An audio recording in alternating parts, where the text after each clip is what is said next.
Creepy Pair of Underwear by Aaron Reynolds. Pictures by Peter Brown.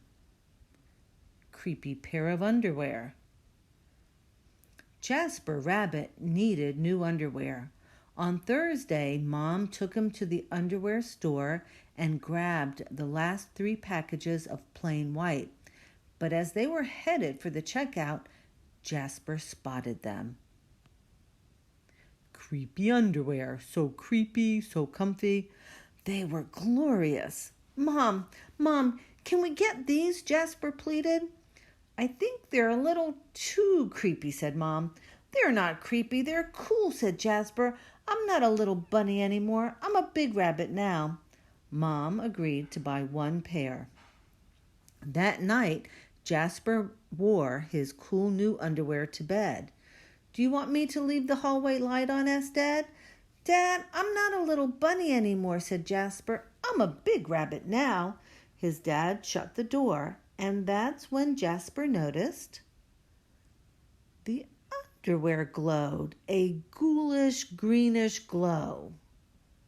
He closed his eyes.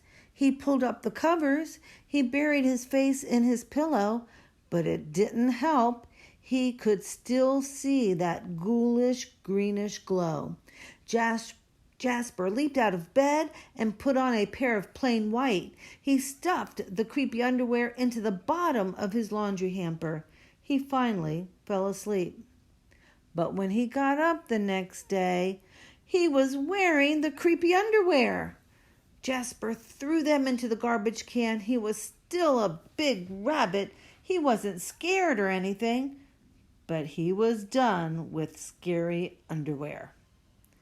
After school, Jasper was doing his homework when he heard it, a scratchy, scraping sound coming from his dresser. He opened the drawer and they were back, staring at him with that ghoulish, greenish glow. He snatched the creepy underwear out of the drawer. He grabbed a big envelope and some stamps. Bye-bye, scary underwear, he said, dropping the package in the mailbox. When he opened the front door the next morning, there they were. And were those chopsticks? His creepy pair of underwear had somehow returned from China, and it had brought back souvenirs. Jasper grabbed his mom's good sewing scissors.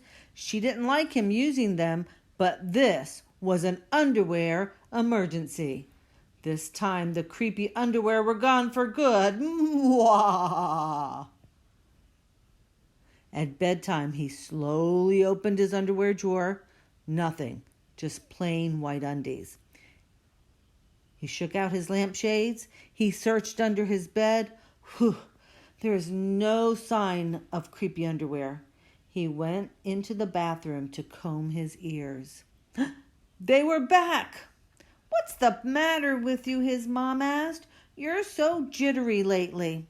Nothing, he yelped. A grown rabbit couldn't be terrified of his underpants. He seized the underwear. He snagged a shovel from the garage, and he rode. He didn't stop pedaling until he reached Creek Hanger Hill.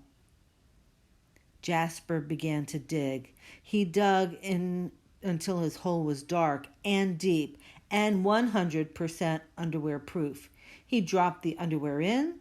They gleamed from the bottom, that ghoulish greenish glow, but not for long. When he got home, Jasper crept up to his dresser. They couldn't be in there. There was no way, right? He reached for the handle. He peeked in. Nothing, just plain white.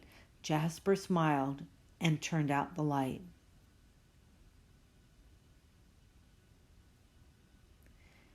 There was just one problem. It was really dark in there, even for a big rabbit. Jasper turned on the light. He looked at his non-glowy pair of plain white, and he knew what he had to do. Dun, dun, dun, dun, dun, dun, dun, dun. The creepy underwear were a little muddy, but they still filled the room with that gentle greenish glow. The next day, Jasper gathered his allowance money and went to the underwear store all by himself, just like a big rabbit. That night, Jasper wasn't scared at all. As he lay down to sleep, he smiled, and so did his underwear, because they had finally found someone who wasn't scared of creepy underwear. To all the terrific kids at Garland R. Quarles Elementary School in Winchester, Virginia, especially the one kid who asked for a story about scary underpants. The end.